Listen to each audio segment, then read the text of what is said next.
Hello everyone, and welcome to the Frostburg Experience. I'm Ray Sorenson.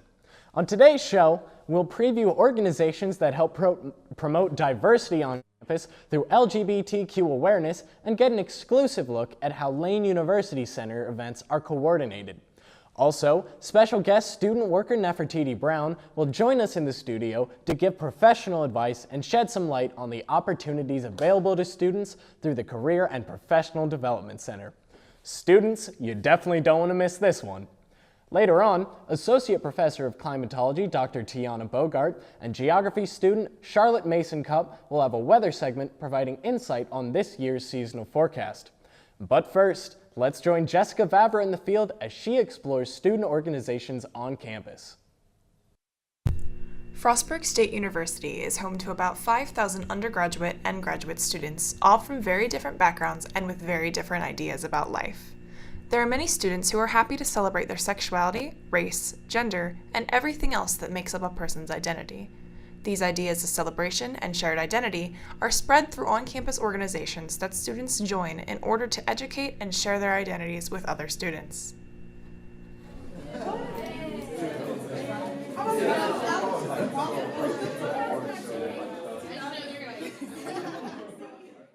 Spectrum really is just a growing organization for people to be who they are regarding sexual orientation, gender identity, gender expression.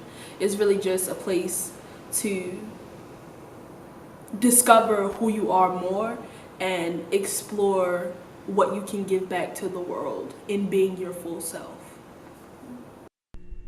These identity-based organizations like Spectrum, the Caribbean Student Association, and so many more work individually as well as together in order to spread appreciation and awareness around campus. Working together helps get more students exposed to different ideas, cultures, and identities that exist all over the world.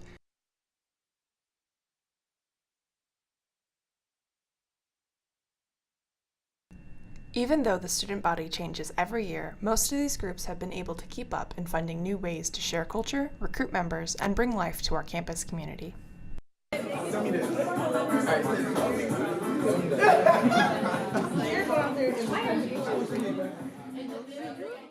The goal of these organizations is to spread knowledge and bring appreciation for different identities to the Frostburg State student body.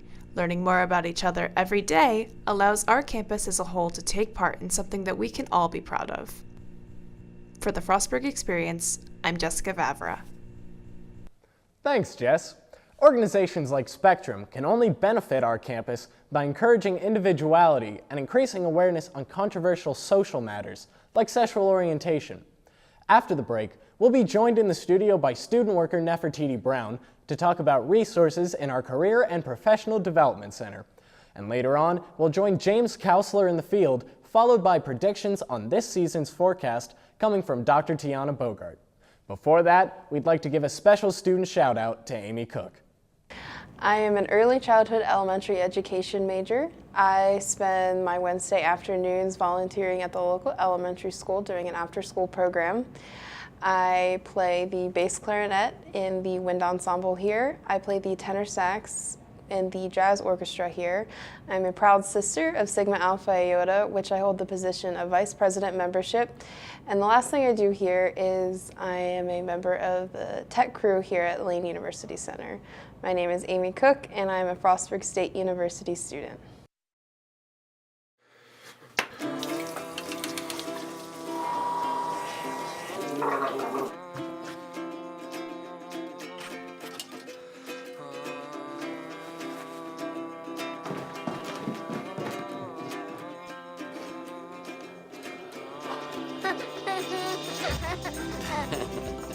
Hungry?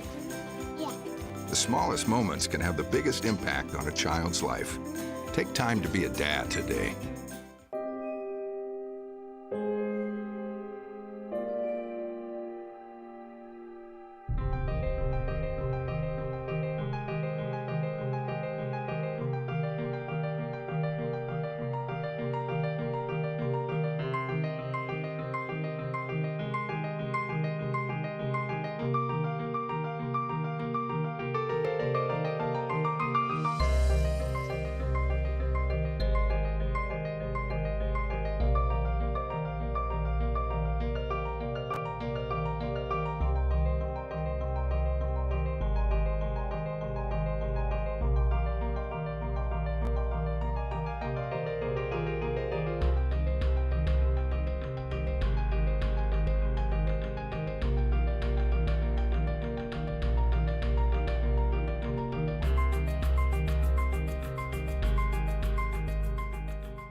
Welcome back to the show.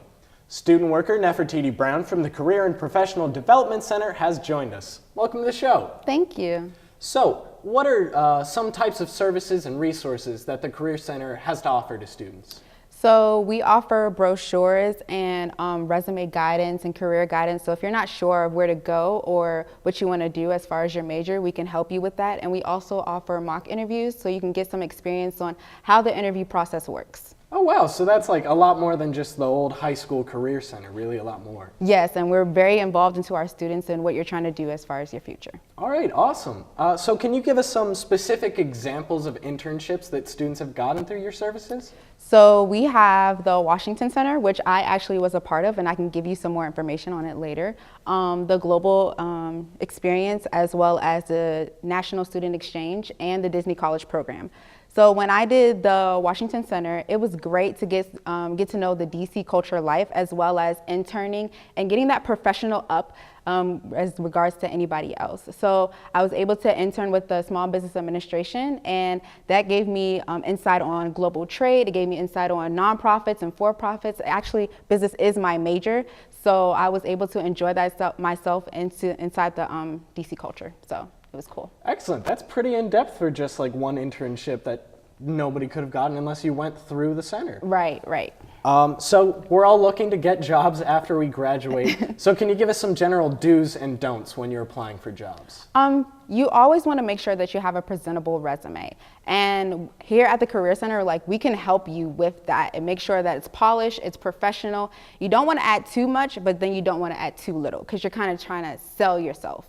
You also want to make sure that you research the organization. I know a lot of students that are out there and they're like, I just need a job and I need it now. No, you want to make sure you know what organization that you're going into and researching that specific organization. If they see that you researched it, they're going to be more inclined to, wow, she knows about our company. She's really interested in our company. She wants to work for us. What questions do you have? And then that's when you bombard them with questions, really. So yes. And some don'ts, you don't want to refer back to text message talk or language. Another don't that you don't want to do is don't forget to send a thank you letter. So when you're done with your interview, just thank them for the opportunity. And it doesn't have to be extremely long or a whole page. It can just be, hey, thank you for this opportunity of interviewing with me and taking your time out of your day. I know you've been busy, and I look forward to hearing from you in the future. All right, excellent. Now, you already covered some of like the common mistakes that people come across, but could you go just a little more depth into some of the things that a lot of students trip up on once they graduate and they start applying for jobs? They start to, well, when you're graduating and then you start applying, they don't really know where to look. And the Career Center can definitely help you. Even after you graduate and you're an alumni of Frostburg State University, we can definitely help you on trying to get into that career that you really want or into that internship that you really want. So you can still call us at any time. You can still request an interview or a mock interview to practice or have us look over your resume. We can still do that for you even after you graduate. All right, excellent. And so how do you get in contact with these services, and does it cost anything? It's completely free, and you can call us at 301-687-4403, and then you can also send an email at careerservices@frostburgstate.edu, and you can upload your resume, send us your resume, and we'll definitely look over it for you. All right, that's awesome. It's been a pleasure, Nefretti. Thanks for joining us. Thank you. So, when we come back, we'll see how special events at the Lane University Center are coordinated with a field report from James Kousler. Later, Dr. Bogart will be here discussing climate change, weather patterns, and this winter's seasonal forecast. But first, here's another student shout-out featuring Abby Rossman. I'm a wildlife and fisheries major with a minor in geography and biology.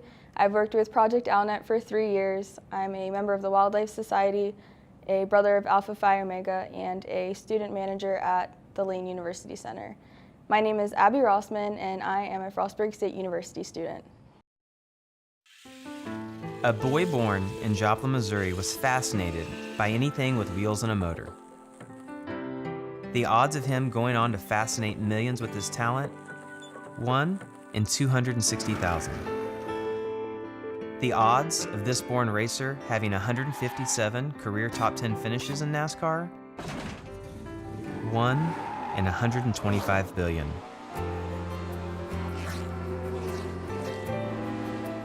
The odds of him winning both the Daytona 500 and the Brickyard 400 in the same year? 1 in 195 million.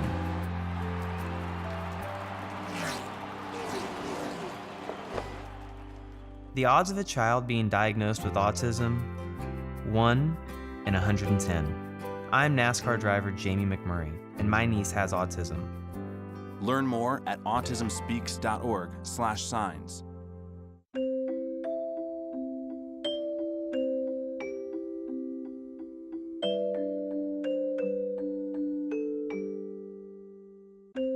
Lead paint poisoning affects 1 million children today. If you're pregnant or have young children and your home was built before 1978, you could be at risk. Learn how to protect your family. To find your home's danger zones, the health effects, or just to find help, log on to leadfreekids.org. Welcome back. We'll now join James Kousler in the field with more on how Lane University Center events are coordinated. Frostburg State has many opportunities to offer students, from academics to extracurriculars. So when the assignments are turned in, or you just need to take a break from all the studying, on-campus events are a great way to rid some of that built-up stress. But that's not all these events are good for. Frostburg hosts a wide array of events on campus, from Late at Lane to job fairs. There's something to strike everyone's needs or interests, even if that only interest is food. Yet who decides what events are going to be happening? That responsibility falls on Robert Cooper. Known among students and staff as just Coop, Coop is responsible for planning and executing many of the large events held on campus. After working in the field for over 20 years, Coop knows how to make an event noteworthy. You touch on the 5 senses, so how do you engage someone's sense of sight when they walk in an event, which is why we use lights in Late at Lane.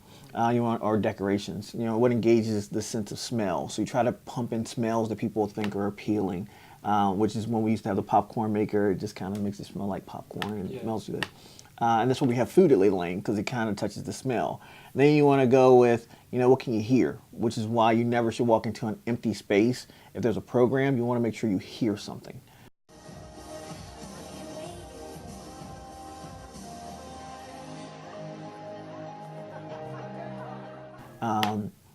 And then you want to be able to touch something, because it's like, you want to make sure that there's something for people to physically touch, hold. That's why a lot of our stuff has that element of touching. After the event planning comes the execution. This is where Tech Crew comes in. The crew is responsible for the setup, teardown, and also running technology for events. If you need lights or sound, Tech Crew's got it. Larger events such as Late at Lane can take as much as a day or two to set up in their entirety, and that's with upwards of 50 people working on it. These groups, among others, work to make sure that students here at Frostburg have something fun to do in their free time. So no matter your motivations, be it boredom, a new experience, making new friends, or you're just looking to get some of that free food, on-campus events are a great way to see all that Frostburg has to offer you. For the Frostburg Experience, I'm James Kousler. Thanks, James. Next, we'll be joined in the studio by Associate Professor of Climatology Tianna Bogart and Geography student Charlotte Masoncup discussing weather. But first, here's another shout-out featuring Mass Communication major Delron Glave. Mass Communication major with a professional focus on audio and video production and a film studies minor. I work at Lane as a technical lead. I'm also the vice president of Creative Mind. And my name is Delron Glave, and I'm a Frostburg State University student. So, I got this new family, and I don't know what it is about this one, but she can't seem to put down that toy all day long. Tap, tap, tap, tap. Oh, and she even talks to it. She talks to that more than she talks to him. What's up, bro? Nice shirt. Who's she talking to? Her mom? She talks to her mom a lot.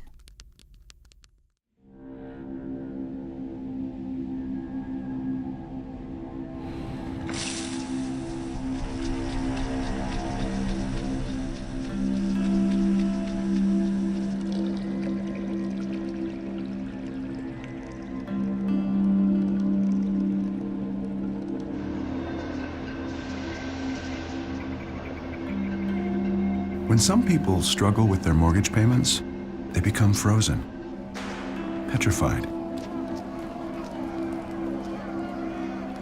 Not knowing what to do, they do nothing. But the people who do something, the people who take action, are far more likely to get the most positive outcome. Making home affordable is a free government program. Call now to talk one-on-one with a housing expert about the options that are right for you. Real help, real answers, right now. Welcome back. We'll now turn things over to climatology specialist Dr. Tianna Bogart, who's been teaching in the geography department for the past 5 years. She's accompanied by Charlotte Masoncup, who is a junior majoring in geography with a concentration in climate science.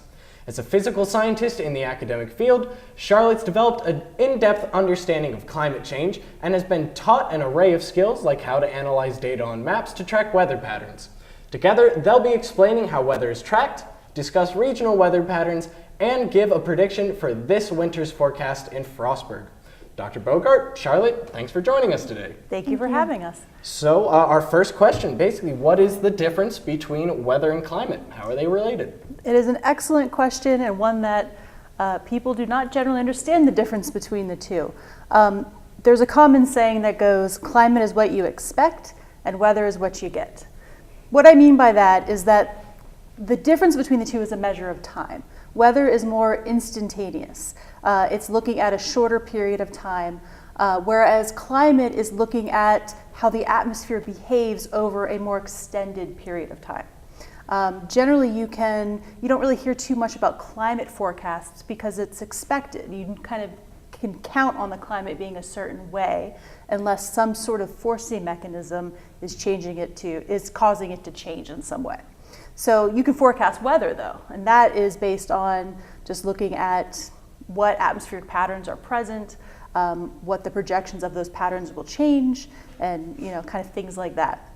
So one of the big misconceptions between climate and weather is when you relate it to climate change. Often when there's a big cold snap, especially during the winter months, I hear people often say, where's climate change? I guess there's no climate change or global warming anymore.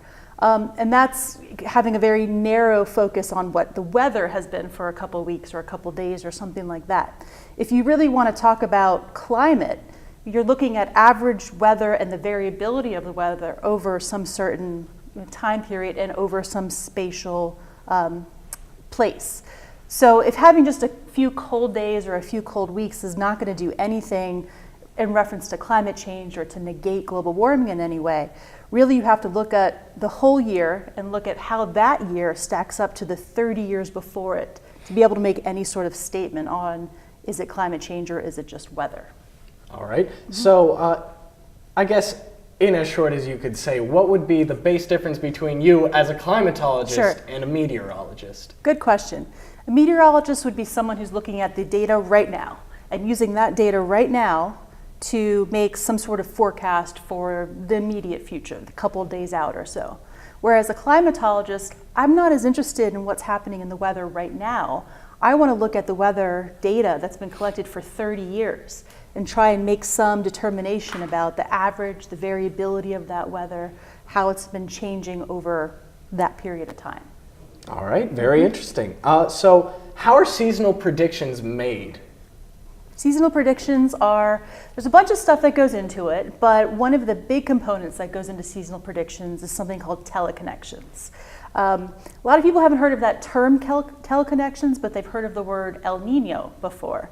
And El Nino is an example of a teleconnection. And all a teleconnection is some relationship between a climate anomaly or something kind of a little bit off in the climate in one area of the world and how it affects another area of the world, thousands of kilometers away.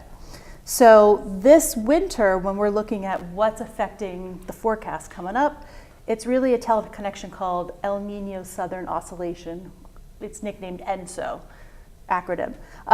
But basically all that is referring to is, and we have a graph here, that it shows what the ocean temperatures are doing in the equatorial Pacific.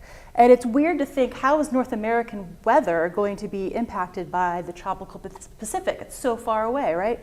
Well, what's happening is that it's like throwing a boulder into a stream. there's this rippling effect that occurs. So if you have, in an El Nino year, for example, on the left in this diagram, you have really warm ocean temperatures in the equatorial Pacific. Well, that's going to cause a ripple effect out to the mid-latitudes, which is where we live. And it's going to change our jet stream, how the pattern of the jet stream is working, which is basically what controls our weather.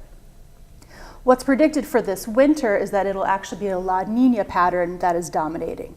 The La Nina pattern is the picture on the right, which is a cooler ocean temperature over much of the equatorial Pacific. That is going to help, influence mid-latitude weather, in that it's going to cause our jet stream to be more wiggly. Having a wiggly jet stream, which is definitely not a scientific term, but it's one that everyone understands what wiggly means. If your jet stream is real wiggly, that means that you can have periods of really warm or mild temperatures in the winter 1 week, and then the next week have the temperatures drop and be intensely cold. So that wiggly jet stream means you're going to get a lot of warm periods versus cold periods kind of alternating back and forth. If you average over the whole season, however, what they're predicting for the mid-latitudes, which is the next image that we have here, if you look at the image on the right, which is temperatures, Western Maryland, much of kind of the mid-Atlantic, and you can see it extenuating, south from there, there's a higher probability or percent chance that it's going to be a warmer winter than your average winter. Whereas if you're up in the north in sort of the northern Great Plains, or say Washington State or something like that, you're going to see a higher probability of it being a cooler winter than normal. In addition to having a wiggly jet stream making your temperatures go kind of nuts, it also means that it's going to affect your storm formation and precipitation as well. So where we are on the map, which is on the left map is that precipitation forecast for the winter. We actually are barely in the lowest blue category, which means slightly wetter than normal, or a slight higher probability of being wetter than your normal winter. So that La Nina, the graphs are based on what typically happens in the U.S. weather based on a La Nina year, which is what they're forecasting it to be this winter. All right. So, Charlotte, Dr. Bogart basically explained that La Nina is especially responsible for the warm, wet winter that we'll be experiencing. But would you say that climate change is in any way tied to it? Because personally, to me, it just feels like it's been exceptionally warm, but that might just be me living in Frostburg. Well, I would agree it has been exceptionally warm, definitely very unseasonable weather. But just because a winter is warm doesn't mean that climate change is happening. Just because a winter is cold doesn't mean climate change isn't happening. That's really based off of years before and what we've observed so far. All right. And so could you just go a little more in depth to kind of help myself and the viewers sort of understand climate change as a topic and how we might affect it? Well, the first way that climate change was explained to me, and I think the easiest way to explain climate change to everyone, is through the blanket analogy. So you want to think of the atmosphere as a blanket. When you put a blanket on, that blanket isn't what's keeping you warm, you're keeping you warm. The blanket is just trapping that heat inside. So when you release more and more and more greenhouse gases into the atmosphere, it's effectively making your blanket a lot thicker. So it's going to trap in more heat, and not as much heat is going to be able to escape into the atmosphere. I think that's a great way to explain that. I haven't heard before, but I think that's a really excellent way to just sort of explain how we might affect that, because rather than it just being a shield that's there, it's something that we have an impact on. Now, you obviously know your stuff, so would you say there's any particular way that the climate science program has helped prepare you for life outside of college? Outside of college, well, I'm applying the concepts that I learn already. I'll be applying those in my career. I want to study storm formation, and you definitely learn a lot about that just your very first climate science class, which is meteorology. All right, excellent. Seems like the program offers students a lot of wonderful opportunities, and I think the information that you guys have provided here is really good to help our viewers sort of follow that path down understanding climate change and their impact on it. So thank you guys so much for joining us today. Great, thank you for having us. That's our show for the day. Thank you for watching. We'd like to extend a special thank you to our in-studio guests, Nefretti Brown, Dr. Bogart and Charlotte Masoncup for their information on the Career and Professional Development Center, as well as trends in climate change. Also, to our field reporters, Jessica Vavra and James Kausler for their field segments. I'm Ray Sorenson. Be sure to catch the next episode of the Frostburg Experience.